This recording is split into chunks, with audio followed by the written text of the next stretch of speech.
This morning we're going to walk through just the fourth commandment itself. I always tell people, when all else fails, just go look at the commandment itself. Go look at the text itself. There's dozens of books on the Sabbath day, and there's a lot of great stuff on it. But what we're going to do is just go phrase by phrase through the wording of the commandment itself and gather as much as we possibly can from it. Point number one I've called, remember the ancient divine example. Look at the opening phrase of verse 8 of Exodus 20. Remember the Sabbath day. This was not a new concept for God's people. When they were given this commandment, none of them thought, Sabbath day, what does that mean? Never heard of this. This is a brand new idea. They were being told to remember this is what they've been practicing for centuries. The Sabbath day as a day of no work, a day of resting and worshiping God, that had already been in place from Adam all the way up to this very moment at Mount Sinai where Moses was getting the Ten Commandments. This is implied in the word remember. What he's saying is remember the ancient divine example. Consider with me, when well-intended people make this kind of statement, I will not believe anything that is not explicitly commanded in Scripture.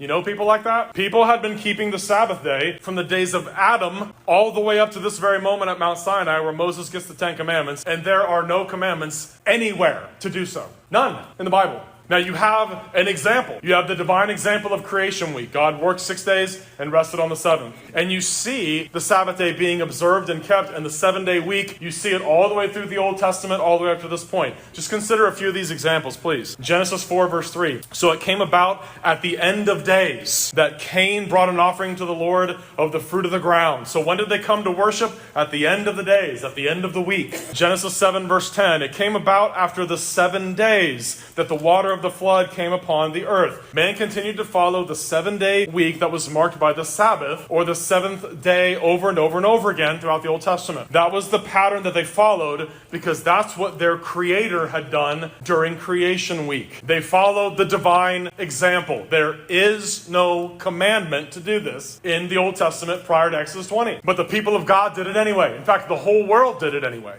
Genesis chapter 8, Noah on the ark. So he waited another 7 days, and he again sent out the dove from the ark. The dove came to him toward evening, and behold, in her beak was a freshly picked olive leaf. So Noah knew that the water was abated from the earth. Then he waited yet another 7 days and sent out the dove and so forth. Noah on the ark is still keeping track of days in groups of 7. Still following the divine example. After the Exodus event itself, prior to Exodus 20, where they get the Ten Commandments in stone from God, people are still keeping the Sabbath day and still following the pattern of creation week. Even the distribution of manna in the wilderness followed the 7th-day work week. God even promised to provide for them twice as much manna on the 6th day, so they didn't need to go out and gather any on the 7th day. And remember, God has not made a commandment about this yet. He has not commanded them to keep the Sabbath day holy yet.